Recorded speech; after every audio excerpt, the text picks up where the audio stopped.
My entrepreneurial journey started at the ripe age of 14. I was sitting in a mind-numbingly boring English class with my best friend Zach. You see, Zach and I were playing our favorite game. We were playing CEO. And so we were hard at work, eyebrows creased, pen down to paper. You know, you'd think we're actually finding the answer to question 3. But Zach turns to me and he shows me what he's worked on. And it's called Sol del Oro. I think he checked Google Translate to find that one. It meant golden sun in Spanish, and he had this vision to create Africa's largest property development firm. You know, he was talking offices, apartments. You know, Zach was thinking big. And so I was a bit intimidated when I showed him my chicken scratch scribbles, which to my mother's despair, my handwriting has not changed one bit. I don't know why I have these up here. But what I created was called spiral technology. And I had borrowed one of my friend's highlighters to put the blue spirals in purple. And I was planning on being the founder of Africa's biggest renewable energy company. And Zach was very impressed, but our teacher was not, so our stuff was quickly confiscated after that. But flash forward 4 years later, it's 2016, and I'm spending my summer in the heart of Silicon Valley as part of a 6-week program on entrepreneurship. And this was an amazing platform for me to actually build my dreams and to launch my company. I found myself standing in a room just like this in front of Silicon Valley's most renowned investors, pitching the idea that I had scribbled down on my book, Nafasi Energy, an energy solutions company that I wanted to change the world with. I was 17 years old at that time, and I was the youngest of everyone there, plus I was African, but I managed to place 4th overall. I was very proud of myself, and I thought that this was it, you know. I had made it. I saw my shiny forehead on Forbes magazines already, you know. I was there, and so I flew back home. I was really excited about this thing, and I finished my last year of high school, and last year I decided to take a gap year, which is the most controversial thing I ever told my mother. But I came back home and I decided that I was going to execute upon all my big ideas. But, shock on me, I came across 3 mental barriers that really held me back.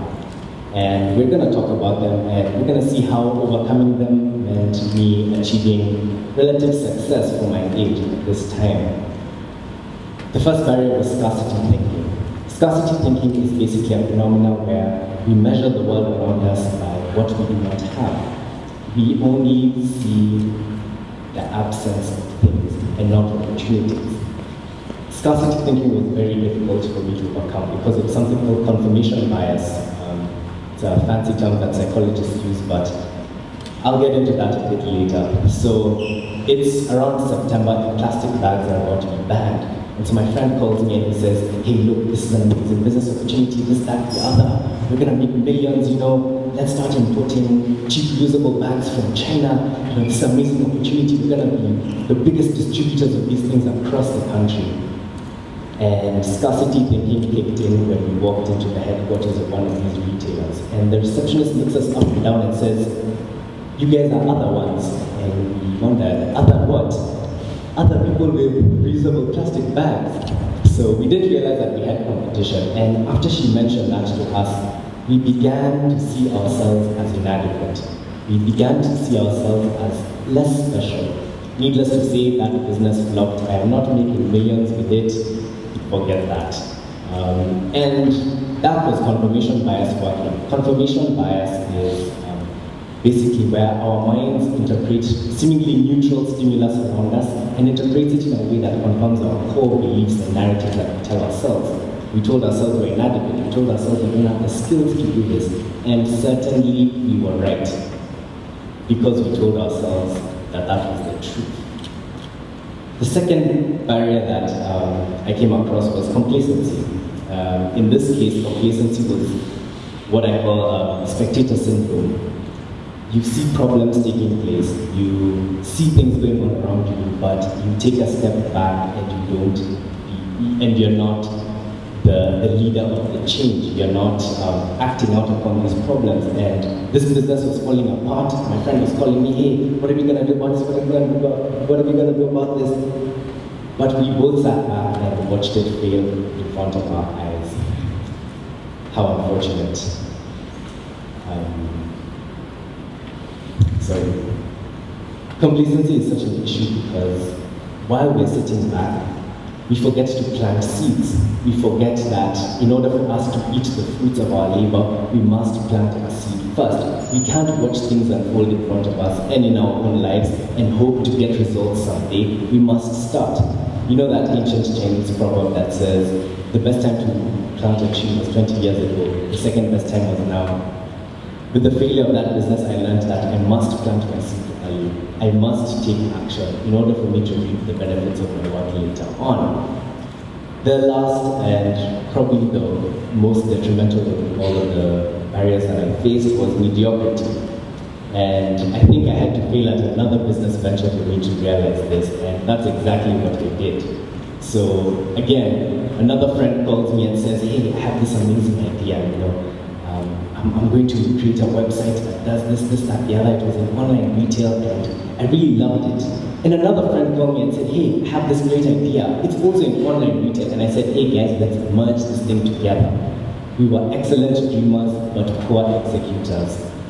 We barely got things done. We thought that we were all on the path to making millions again, but we failed on the way because we did not take the steps. We did not make the steps necessary for us to build our company. And so it failed before we even started. We abandoned this project and we got nothing done. It's about 4 months of my gap year already wasted, and I did not know what to tell my mother when she asked me, how's it going? And after realizing that I failed at this, I came to understand that a lot of the great things in our society, businesses, ideas, initiatives, they all start as ideas in our minds.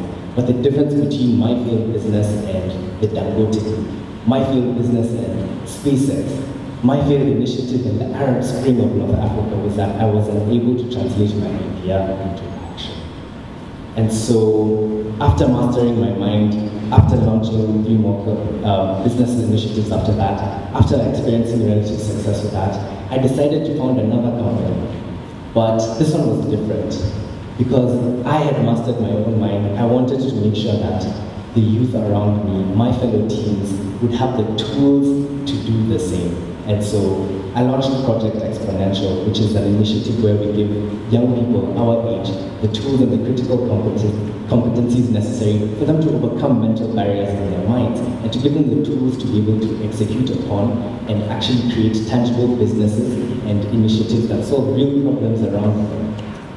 This is why I'm so excited every single day when I tell people about my gap year, because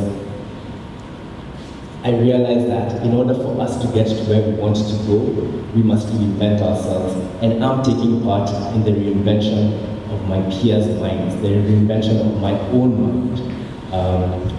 Professor Yemi Osinbajo said in this year's World Africa Summit that in this century, Africa will, for good or bad, play the defining role in global development. And think about it, the youth make up the majority of our population there in Africa. So why not equip the youth with the tools necessary for them to be movers and shakers in their environment, for them to be movers and shakers in their communities, for them to be movers and shakers and dreamers who execute upon their ideas.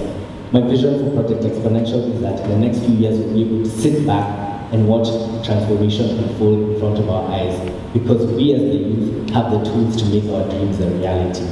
Thank you so much.